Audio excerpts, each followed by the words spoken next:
Good evening, everybody. Thanks very much for joining us this evening for our talk about how you can support your young person with their revision. When we spoke to you nearly 2 years ago, we talked about the team effort of preparing your child for their GCSEs or A-levels.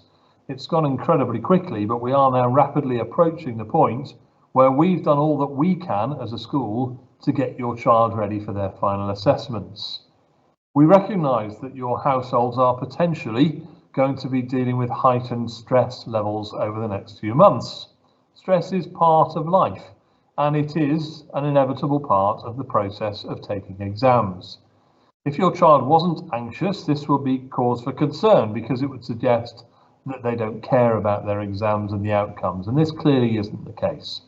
So, between us, we need to make sure that your child is managing the stress and that their stress aids their performance rather than hindering it. Just to be clear at this stage, there is no alternative to your child now sitting their written exams. And I think we can probably take it as understood that your child does want to do well in their exams, just as much as we all want them to do well. I have a friend who's a sports psychologist, and one of the most common questions he gets asked is how to get athletes ready for the big game, for the big final. He says it's generally a matter of calming them down rather than hyping them up. They will be hyped up, but for them to perform at their peak, they need to be in control of that. And to borrow another analogy from the world of sport, rest is part of training. You can't train all the time and expect to perform at your peak in the big competition. Rest is an important part of recovery and making sure that your child is in the right frame of mind to use their study time most effectively and be ready for their exams. This means that sometimes your role might be stopping them working or helping them to rest and relax, which can sometimes feel a bit counterintuitive. We all know that we cope better with a challenge if, 1, we're properly prepared, and 2, we're feeling relaxed and confident. So this is where tonight's advice comes in. You are a key part of your child's support team over the next few months. And we want to take this opportunity this evening to give you some suggestions based on research and our own experience as to how you might best support your child over the next 3 or 4 months. We will continue to support your child with revision in school and making sure they're relaxed and as prepared as they can be for their exams.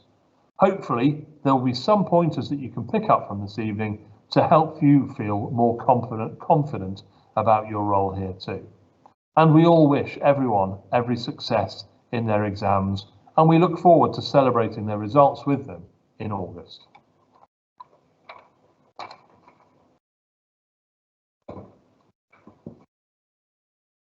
Thank you, Mr. Deal.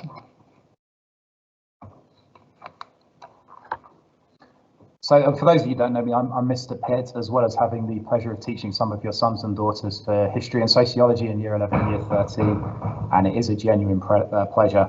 I'm also head of sixth form. With me tonight is Mr. Cheetham, who's assistant head pastoral as well as a history teacher, and he's going to be on the chat, so any questions you've got, do put them in there and we'll get back to you with answers as soon as we can or after the presentation tonight.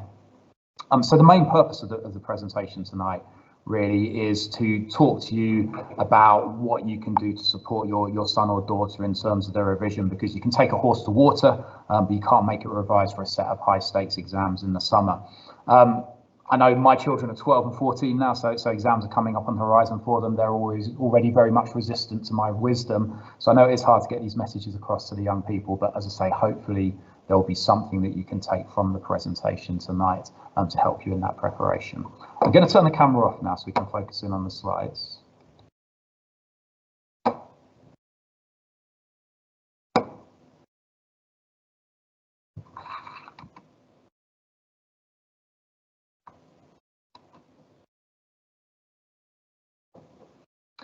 So I'll start off just by sharing some of the key dates with you, ladies and gentlemen, for year 11 and year 13, because the demands for our year 11 and our year 13 students are quite different at this stage. So for year 11 students, They're looking at a real kind of breadth of exams, and one of the challenges is balancing revision and performance across all those different GCSEs. For our Year 13 students, they've got fewer exams, whether they're A-levels or vocational exams, but there's that requirement to go into greater depth for them.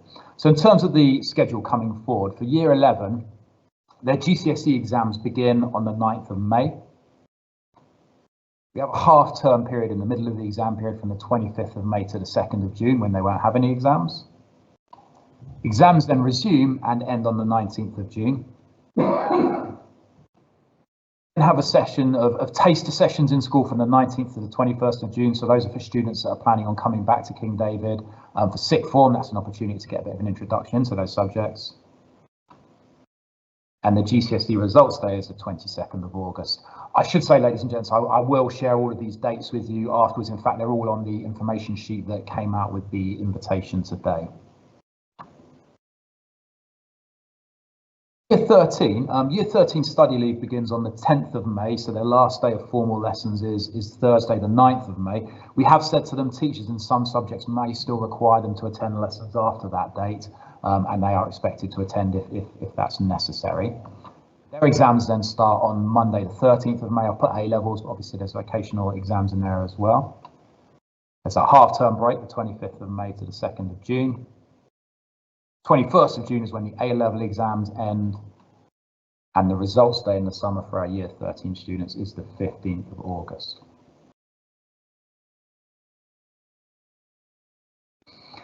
So we've done some sessions in school over the last sort of month or so with Year 11 and a few sessions for Year 13 as well, where we've spoken to them about the sort of the key things they can do to prepare for revision. So I'm going to go through this fairly quickly with you, ladies and gentlemen. I have shared some of this information as well, but basically my rationale being that, as Mr. DL said, we don't want to micromanage the students too much during this period. Our main thing really is to support them and not to add to their stress. But I will go over some of this information so you can understand what the kind of messages we've given them around revision are.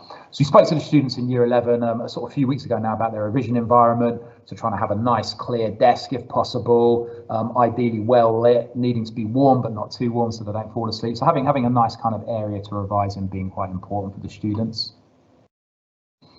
We spoke to them about the need, because revision is tough, to avoid distractions, so to make sure that revision time is quality. In particular, turning the phone off and putting it outside of the room if possible, because that can be a massive distraction. If they do need to use a timer or something, we've said use a kind of old-fashioned egg timer or something like that to time their revision. We spoke to the students about, just organising their resources for revision, so making sure they've got everything they need, getting their past papers, getting a copy of the syllabus where appropriate. The syllabus isn't necessarily a great revision tool in all subjects, but generally it's important for the students to know what it is they need to know for the exams.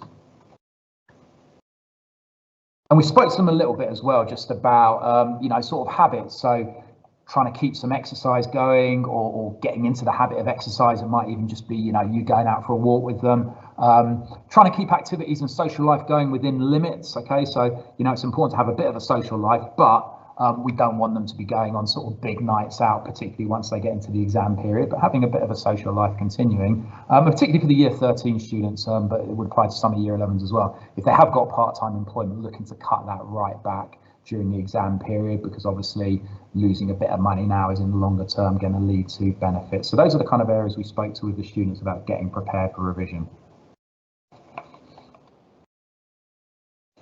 We then spoke to them about planning a revision timetable, and we shared with the students an electronic revision timetable that they can use last week. We said with revision timetables that, some students will like to see something that's really detailed and they've planned out what they're doing sort of every night down to different areas of the syllabus. Other students will want something much, much looser, but the key is to make sure that they are covering all of their subjects, okay? So they need a system to make sure they cover all of their subjects and they're not neglecting a subject because they don't like it or because they're not taking it next year or because they're super confident in it. We need the students to have a system to make sure that all of their subjects are being covered, particularly at GCSE when there is such a variety of subjects. Again, we'd encourage the students to start revision as soon as possible. Mr. Cheatham's done an assembly on them, if not now, when? But if they haven't started yet, don't worry about it. It's never too late to get into it and start building the revision up. So we modelled for them a kind of revision timetable, putting the exams in, planning in some time for exercise. And then we said to the students, it can be satisfying then to tick off when they've done a good session of revision, to tick things off the syllabus when they've covered them. But obviously, if they have a day where they can't start revising or they're ill or anything like that, not to worry about it, and just to pick their revision up the next day. Any revision they do is better than none. And then we spoke to the students, the year 11s today, in fact, about what the most effective methods of revision are, based on some of the sort of research, and all of this stuff I'm sharing with you tonight, ladies and gents, is based on research and sort of best practice. We have caveated that with the students that the key is really to work out a way that's effective for them, but there are certain principles that apply. Obviously, it's different between different subjects. So Mr. Curzon organised some sessions for the year 11s where their subject teachers spoke to them about revision in different subjects. But revision, in Mr. Curzon's subject, maths, would be different to revision in my subject, history. So we have pointed out to the students that the subject teachers are the experts and they're the people really to talk to if they want guidance. But within that revision, there are certain principles that we've made sure we put across to the students. So one is, try and have a 45 to 60 minute session, then a little 5, 10, 15 minute break to refresh, then back for another 45 to 60 minutes. If they're revising for 4 or 5 hours without a break, they're not going to be absorbing a lot by the time they get to that second, third hour.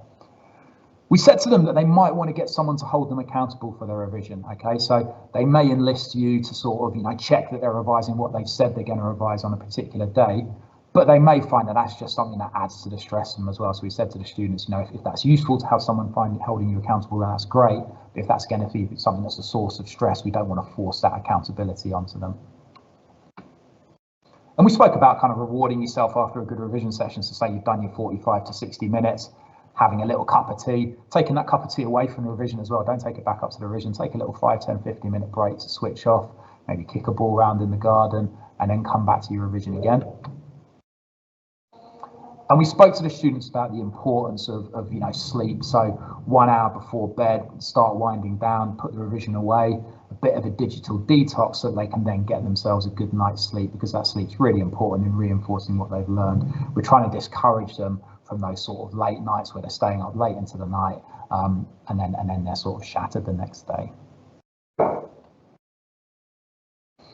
In terms of what to actually do within those 45 minutes, 1 hour revision sessions, one thing the students are generally quite good at is learning the content.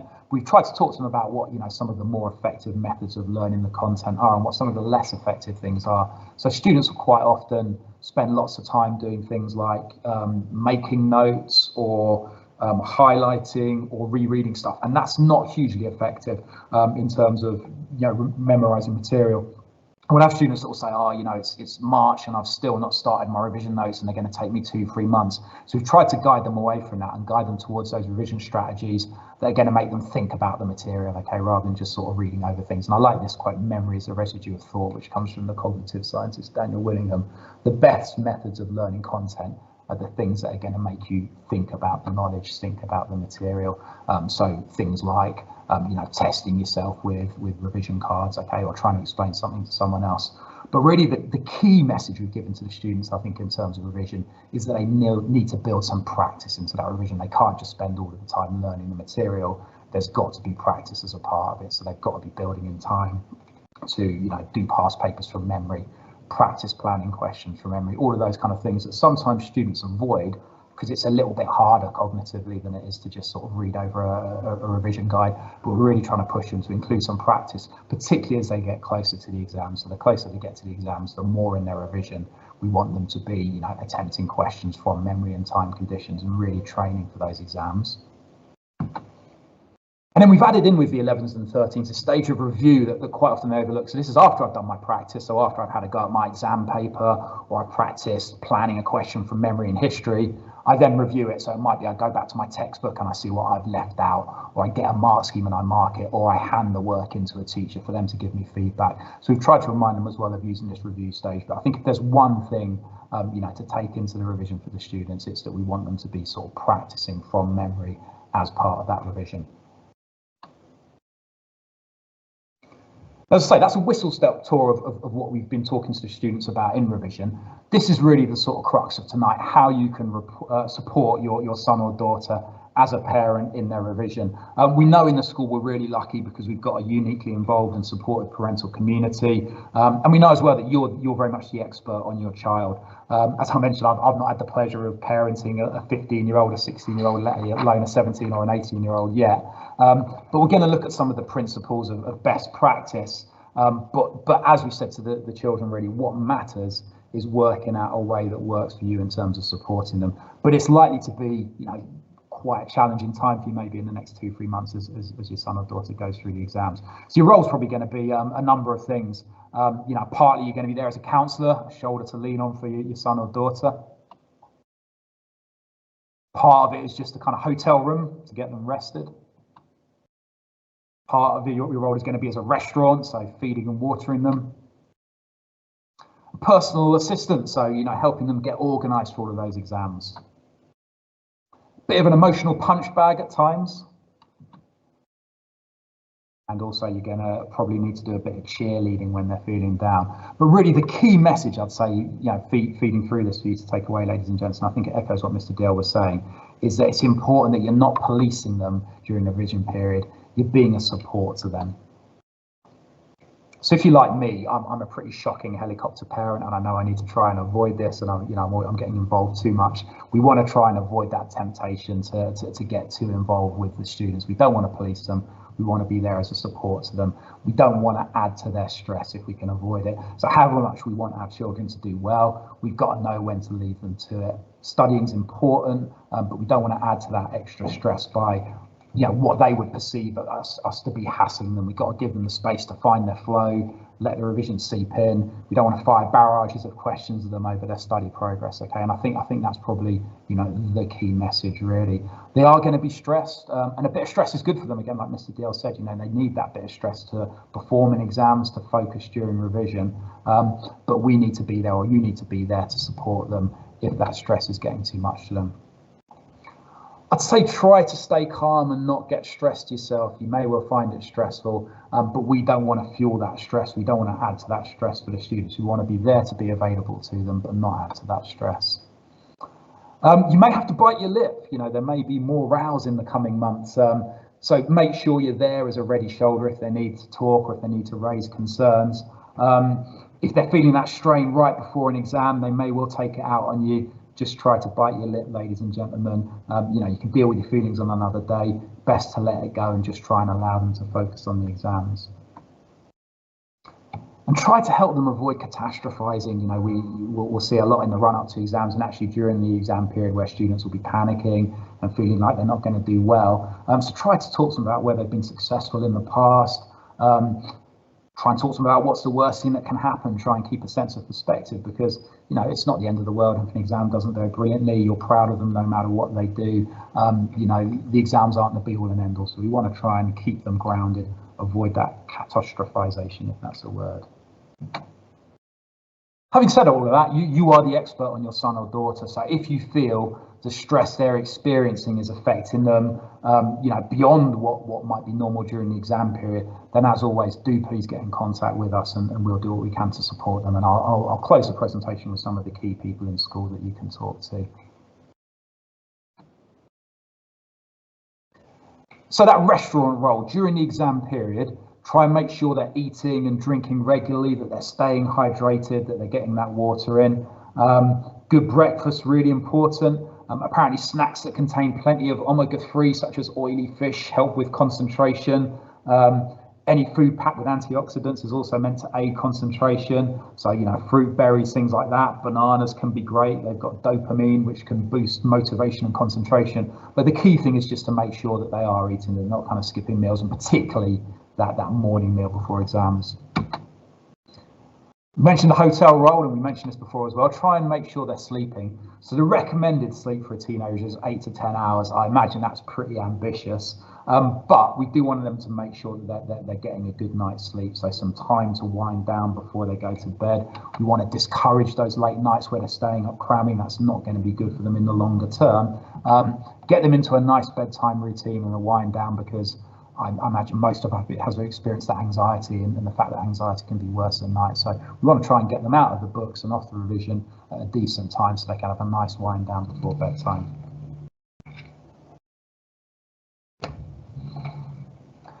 And then the personal assistant role really is during exam time. So once those exams start, and you can see all of your son or daughter's exam times on Edulink. Okay, so they're all on there. Your son or daughter will know when they are. Once they get into the exams, try and help them sort the logistics through the exam, so they know when the exams are, they know how they're going to get there, and that they've got all of the logistics sorted to get there in plenty of time. Because again, there's nothing worse for a student than getting the time wrong and then getting the call from school saying the exam started, where are you, or having some kind of issue on the way in, so they're having to run into the exam. So, try and make sure that they know when the exams are and that they're leaving themselves plenty of time to get in for those exams. Have a backup transport plan. So it does happen to students where they're planning to drive in and the car breaks down, or they're planning to get the bus and the bus doesn't turn up for whatever reason. So try and have that backup transport plan for them as well, or to make sure they have a backup transport plan to get in. And then just help them get prepared for the exam the night before. So, checking they've got the equipment, checking they get into bed at a reasonable hour, maybe doing a bit of gentle revision the night before, a little bit of exercise.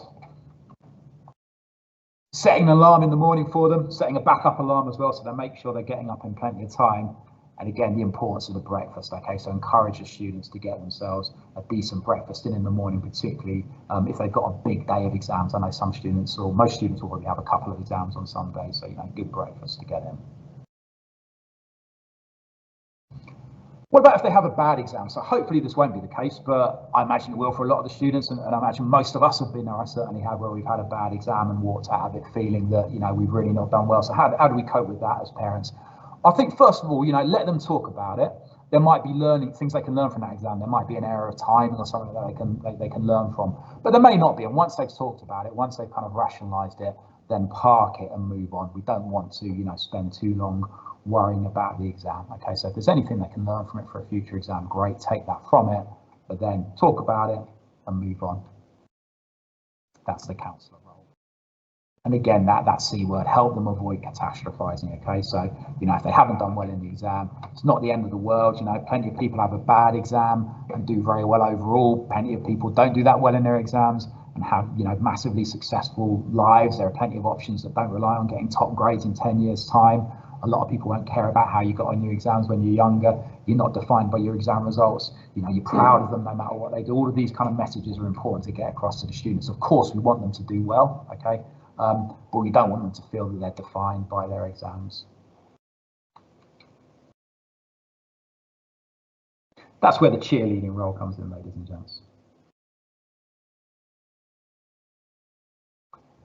I'd say a good little thing, this never really occurred to me before, but planning a little meal or a treat for your son or daughter to mark the end of their exams and a reward just for getting through them. So try and have something in the diary, something nice to look forward to once the exams are done, just so just a reward for surviving the exams, for working hard, for getting through them. And I think it's worth thinking a little bit about that results day as well with your son or daughter. Okay, so the 15th of August for the year 13s and the 22nd of August for the year 11 students. So we release the results now online via Edulink. We don't bring the students into school for the results anymore. It seems to be more effective. The students seem to prefer it that way. They have a little bit more privacy. But think about how you want to approach the results day with them. So, do they want you with them when they're when they're getting their results off Edulink? There will be support available in school. So on the 15th of August, if your son or daughter is having any issues in terms of like university places or remarks or anything like that, there's a small team of teachers in school that you can come in and meet with or speak to. On GCSE results day on the 22nd of August, again, there's teachers in school. For that one, if you want to phone in, if you want to discuss, whether they need kind of remarks or sort of, entry for sixth form courses, but just sort of talk to them about, how you're going to approach that. Do they want you with the results? What are they going to do if there's any issues regarding the results? Again, on that results, they help them avoid catastrophizing. Okay, if the results aren't what they plan for, hopefully they will be. But if they're not what they plan for, that's not the end of the world. They're not defined by these results. Plenty of people don't do as well in their exams as they wanted to, and have hugely successful, happy lives.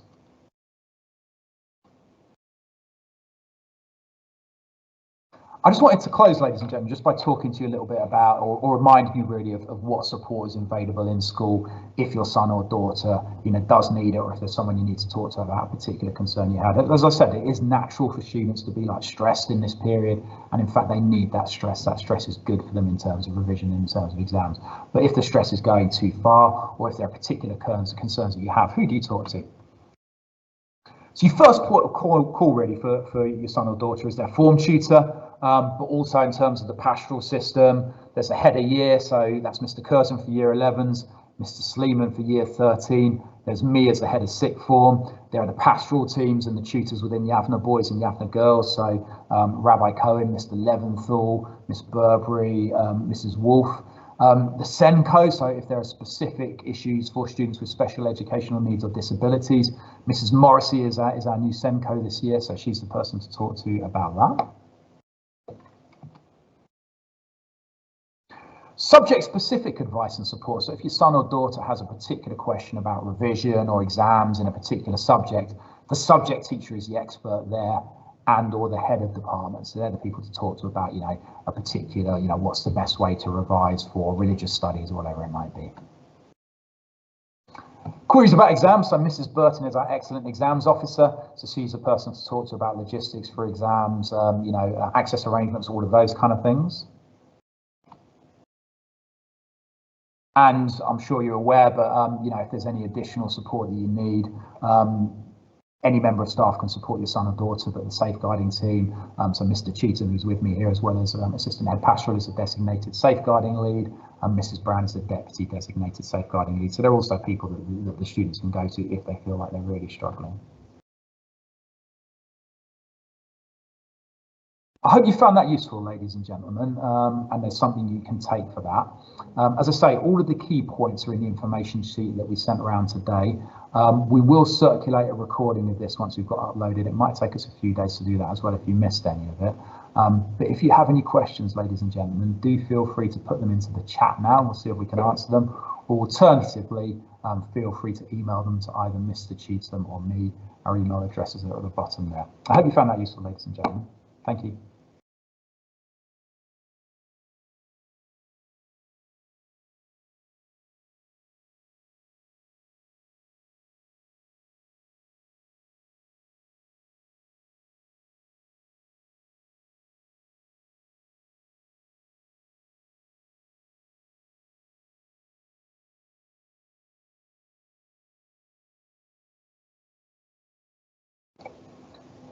Not had any questions come through, ladies and gentlemen, so if anything occurs to you afterwards, do please feel free to email. But otherwise, wishing you, your son, daughter and yourself best of luck and every success in the exam period. Thank you.